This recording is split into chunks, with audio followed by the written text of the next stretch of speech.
Baby shower अर्थात् दही चिउरा खुवाउने यो परम्परा अमेरिका लगायत विश्वका विभिन्न देशहरूमा सन् 1950 देखि एकदमै लोकप्रिय भएर आएको पाइन्छ।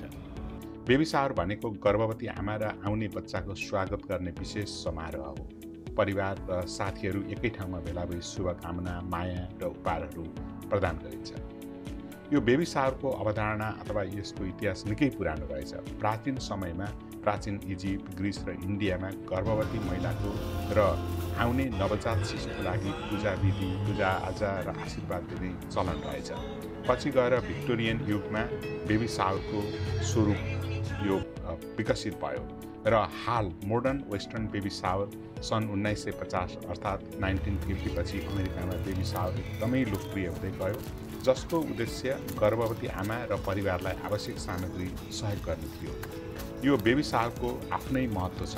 भावनात्मक रूपमा नम्बर 1 गर्भावस्थामा उत्साहसँग चिन्ता पनि हुन्छ र बेबी शावरले आमा एक्लो छैनन् भन्ने अनुभूति गराउँछ। नम्बर 2 यसको व्यावहारिक पक्षलाई हेर्दाखेरि अतिथिहरूले अर्थात् गेस्टहरूले बच्चाका कपडा, डाइपर, खेलौना र आवश्यक सामग्रीहरू उपहार दिन्छन्, जसले आर्थिक बोझ कम गर्दछ। नम्बर 3 सामाजिक सम्बन्ध यसले मजबुत बनाउँदछ। यसले परिवार, नातेदार र समुदाय बीचको सम्बन्ध अझ मजबुत बनाउने गर्दछ। नम्बर 4 जीवनको उत्सव हो। यो एउटा जीवनको उत्सव हो। बेबी शावर जीवन, आशा र अभिभावकत्वको नयाँ यात्राको सम्मान पनि हो। नेपाली समुदायमा बेबी शावरको के कस्तो अवस्था छ त? नेपाली संस्कृतिमा गर्भवती महिला र नवजात शिशुसँग सम्बन्धित परम्परागत संस्कारहरू धेरै पुराना छन्।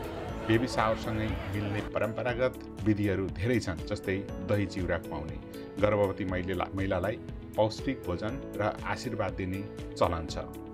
त्यस्तै गरेर नेपाली समुदायको प्रतिक्रिया यसमा के कस्तो छ त? अहिलेको यो हाल विशेष गरी आधुनिक बेबी शावर प्रति यसको बढ्दो लोकप्रियतालाई हामीले नकार्न सकिँदैन।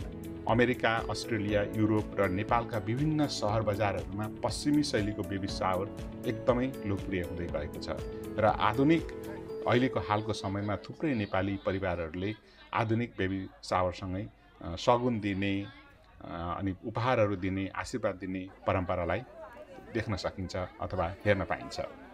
नेपालीहरू उत्सव मनाउन एकदमै रमाउँछन्। कुनै पनि फेस्टिभल मनाउन एकदमै रमाउँछन्।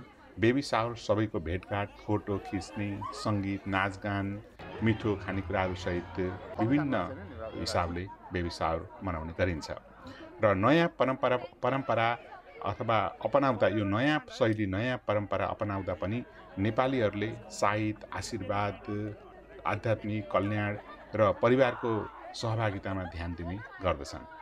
यो बेबी शावर केवल एउटा पार्टी मात्र होइन, यो एउटा माया, आशा र एकताको अभिव्यक्ति पनि हो। आधुनिक शैली वा परम्परागत विधि जुनसुकै भए पनि नेपाली समुदायले यसलाई नयाँ जीवनको आगमनको एउटा सेलिब्रेसनको रूपमा मनाउने गर्दछन्। Because every baby brings new hope, new joy, and a new chapter in life.